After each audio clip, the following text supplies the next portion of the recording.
안녕하세요. 그리스도인이여 십자가를 지켜라의 권중근입니다. 밤이 많이 늦었습니다. 평안하십니까? 내일은 주일입니다. 여러분과 여러분의 가족분들에게 또 저와 저의 가족에게 예수님의 참된 평안이 온전히 임하기를 진심으로 바랍니다.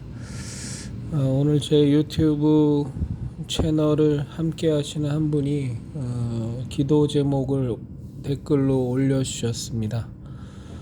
감사드립니다. 매일같이 기도하도록 하겠습니다. 저는 그리스도인들 간에 가장 중요한 나눔 중에 하나가 기도 제목을 나누는 것이라고 생각합니다. 그것이 형식적이 아니라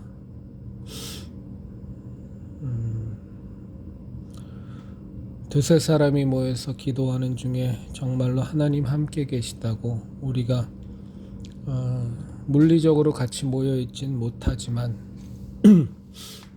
그래도 같은 마음으로 같은 내용을 놓고 형식적이 아니라 진심으로 믿음을 가지고 하나님 뜻대로 정말 최선의 길로 인도함 받게 해달라고 같이 기도하는 것, 이 가장 기본이고 또 가장 중요한 것이라고 생각합니다. 이 시간에도 제가 간단히 정리한 제 신앙적 생각을 나누고 그 다음에 또 자유스럽게 몇 가지 주제에 대해서 같이 신앙적 생각을 같이 나누도록 하겠습니다. 정리한 것의 제목은 심판대 앞에 서는 그날을 생각하며입니다. 오래전 제가 하는 사업에 도움을 주신 분과 만남을 갖게 되었습니다. 시간을 약속하고 기다리고 있는데 무언가 긴장하고 있는 제 자신을 보았습니다.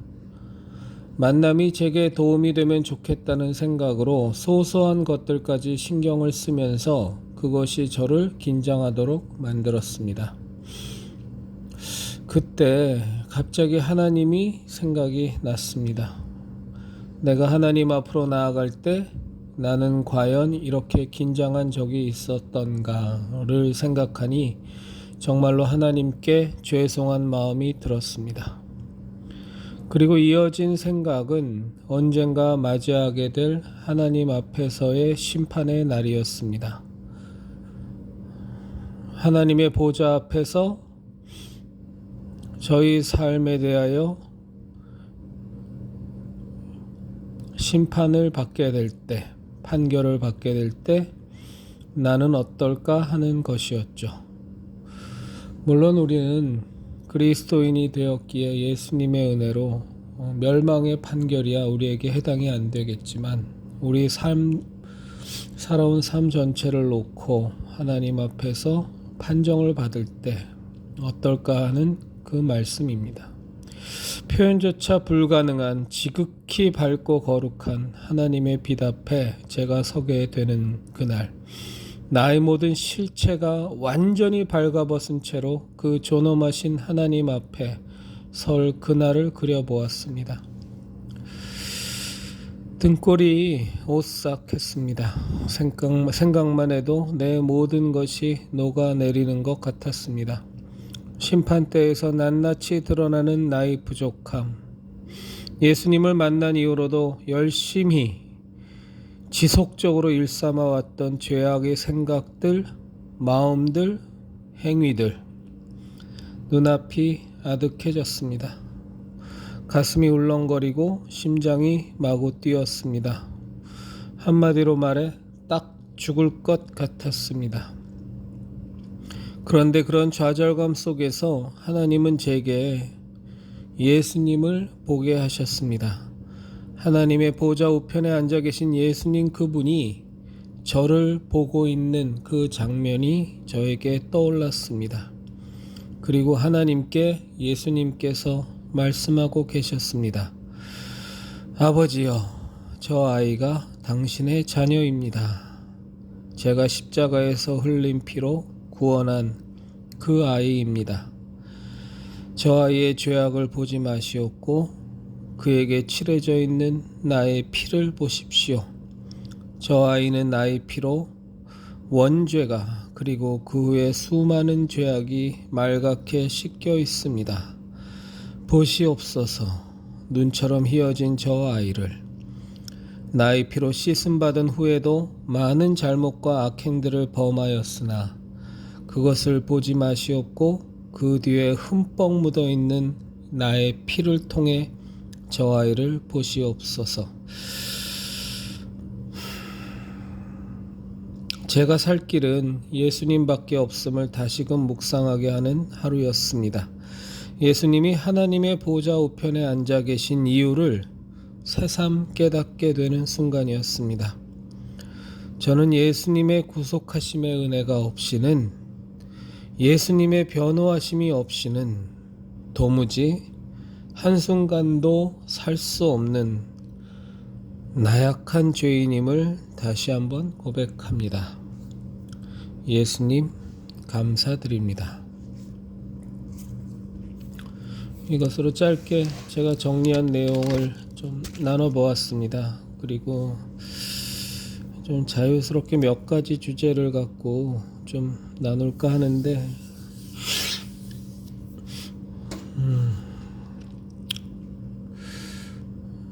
저희 그리스도인들끼리 저는 정말 그 축복의 기도를 서로를 위해서 많이 좀 했으면 좋겠습니다. 저희 말에 권세가 있고 저희가 빈 평안이 그 상대방에게 합당하면 그에게 가고 그렇지 않으면 합당하지 않으면 우리에게 돌아온다고 예수님 말씀하셨던 것처럼 우리 그리스도인들의 축복의 기도, 서로를 위한 축복의 기도는 능력이 있습니다. 그건 형식이 아니고 듣고 기분 좋으라고 하는 말이 아닙니다. 그런데 우리가 이 축복의 기도의 그 권세를 사실은 목사들한테 탈취당했습니다. 예배 시간에 그 마지막 거의 대부분의 교회가 예배 마지막에 하는 그 하나님의 사랑과 예수 그리스도의 은혜와 성령님의 교통하심이 여러분들에게 있기를 원합니다 하면서 좌수우수 들고서 하는 그 축복의 기도가 있는데 그 축도죠. 그건 목사의 전유물이 결코 아닙니다. 목사가 그렇게 축복 기도를 하는 것에 대해서 잘못은 아닐 겁니다. 그러나 심각한 문제는 성도들 간에 그리스도인들 간의 축복의 기도, 축도가 없다라는 것은 심각한 문제입니다. 목사의 축도나 그리스도인들 간의 축도나 다름이 하나도 없습니다. 이런 한 장만큼의 차이도 없습니다. 우리들은 이 축도를 회복해야 돼요. 그리스도인들이. 그래서 서로를 위해 당연히 기도해 줘야 되지만 우리가 서로 만날 때 할렐루야, 샬롬 이렇게 인사도 하지 않습니까? 이제 그것뿐만이 아니라 실제적으로 우리가 서로 만남을 갖거나 혹은 전화 통화를 하거나 혹은 인터넷상으로 SNS를 통해서 우리가 인사를 나누거나 할 때 그 사도 바울이 그 서신서의 마지막 부분에 항상 쓰는 것처럼 우리 그리스도인들도 이 축복의 기도를 할 줄 알아야 됩니다. 어색해하지 마시고, 제가 아는 몇몇 깨어있는 교회는 그 예배의 마지막에 이 시간을 반드시 갖습니다. 그래서 그 교회는 한 100여 명 조금 넘게 모이는 교회였었는데 그 예배 마지막 시간에 그 성도들이 막 돌아다닙니다. 막 돌아다니면서 마음에 이렇게 감동이 오는 대로 서로를 잡고 축복 기도를 해줍니다. 너무너무 아름다운 모습이고요. 이것은 우리가 아낄 이유가 전혀 없는 겁니다. 하나님께서는 사랑하는 형제자매를 위해서 서로가 서로를 위해서 복을 구하기를 원하고 기도해 주길 원하고 서로 간의 축복의 기도를 이렇게 드리는 것을 저는 원하신다고 확신합니다. 그래서 우리가 이 복을 구하는 기도, 서로를 위해서 서로를 위해서 기도하는 이 축도, 사실 축도란 말도 좀 잘못된 말이긴 합니다. 이 축복이라는 말이 복을 구한다라는 뜻이거든요. 그래서 축복 기도는 있을 수가 없는 겁니다. 그냥 그게 우리가 관례적으로 써서 그렇지, 그냥 옳게 쓴다면 그냥 복을 구하는 기도가 맞을 겁니다. 하여간에 우리가 이 서로를 위해서 많이 축도하는 그런 우리 그리스도인들이 되었으면 좋겠다는 생각을 하고 있고요.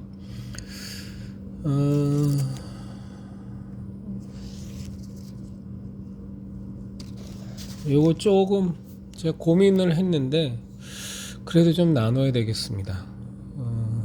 요즘 이 문재인 좌파 독재 전체주의 정권, 좌파 전체주의 정권 들어서서 부동산이 난리잖아요. 뭐 저희도 그 난리를 겪고 있습니다.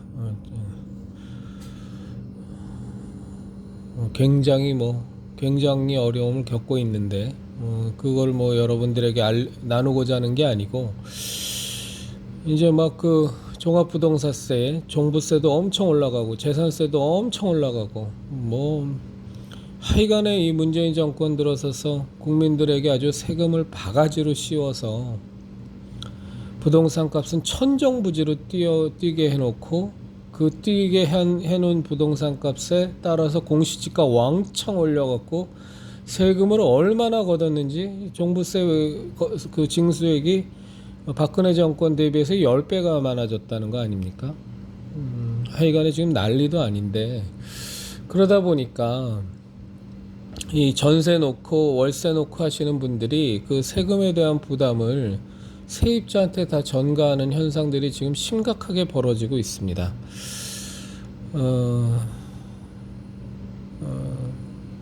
각자의 사정은 다르겠지만 제가 좀 부탁드리고 싶은 건, 본인이 살만하신 분들은, 본인이 사는데 크게 지장이 없으신 분들은, 저는 그러면서 전세를 놓는다거나 월세를 놓고 계신 분들은 그 세입자들의 상황을 좀 고려하셔서 요즘 바이러스 사태 때문에도 지금 사실은 편안한 국민이 거의 없는데, 하여간에 세입자의 사정을 좀 고려하셔서 저분들이 좀 어려울 것 같다라는 판단이 드시면, 그러면 저는 전세금 인상이나 월세 인상 같은 거 좀 안 하셨으면 좋겠습니다. 물론 제가 무리한 거를 말씀드리고 싶지는 않습니다.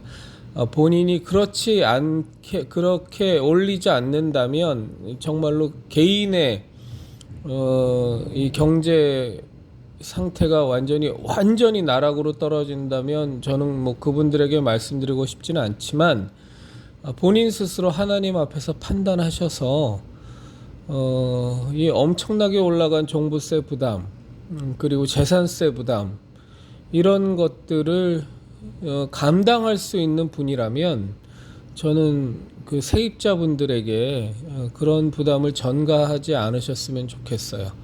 저는 그것이 그리스도인의 마땅한 모습이라고 생각합니다.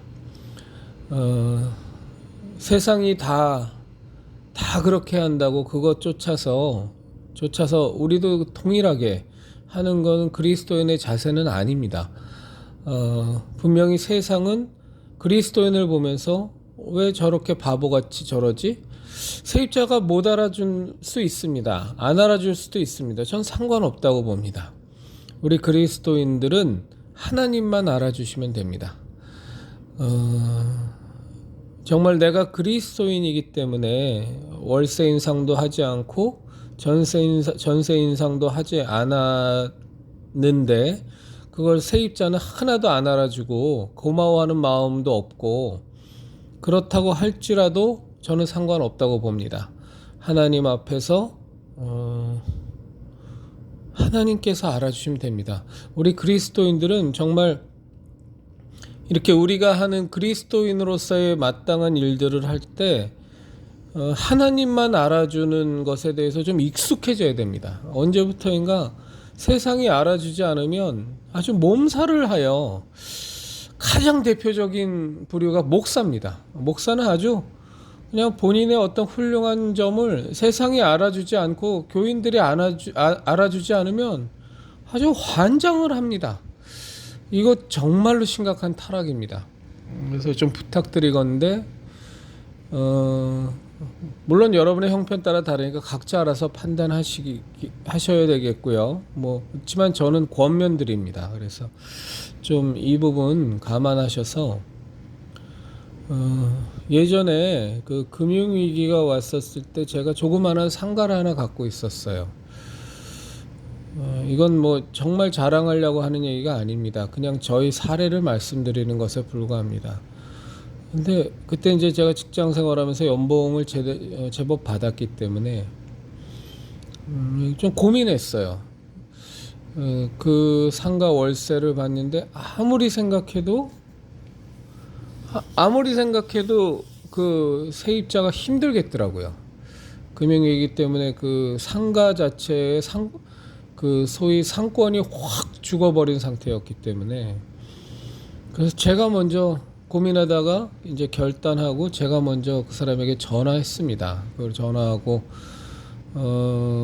그분께 말씀드렸죠. 재계약할 시점이 됐는데 지난번 받던 월세보다 30만 원을 제가 적게 받겠다. 그 30만 원이면 그래도 제법 거반 한 20% 그때 제가 얼마 받았는지 기억이 안 나는데 하여간 10몇 프로에서 20% 정도 삭감해 주는 거였던 걸로 지금 어렴풋이 기억이 나는데 그때 그 세입자분이 굉장히 감사해 했어요.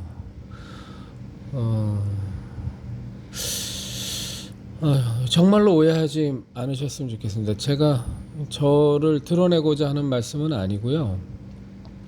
그리스도인들은 정말 세상 풍속을 좇아 살아가는 자들이 아닙니다.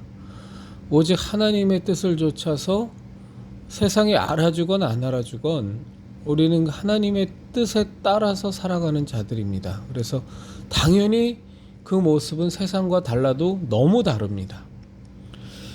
좀 건방지게 죄송합니다. 저 건방진 제안이라고 생각합니다. 분명히. 그런데 한번 부탁 말씀을 드려보았습니다. 예. 그리스도인이 달라야죠. 예, 달라야 됩니다. 예, 분명히 진리를 알고 생명을 알고 영원한 생명을 소유하고 하나님의 자녀가 됐고 예수님의 은혜에 빚진 자고 그 은혜에 파묻혀 사는 자인데 영원한 생명을 소유한 자인데 뭐가 달라도 달라야죠. 그건 그럴 수밖에 없다고 생각합니다. 내일 주일입니다. 예배 잘 드리시고요. 하나님의 사랑과 예수님의 은혜와 성령님의 교통하심과 충만케 하심이 넘치는 예배를 드리시는 주일 예배 되시기를 진심으로 바랍니다. 그리스도인 여러분, 우리 십자가를 지키십시다.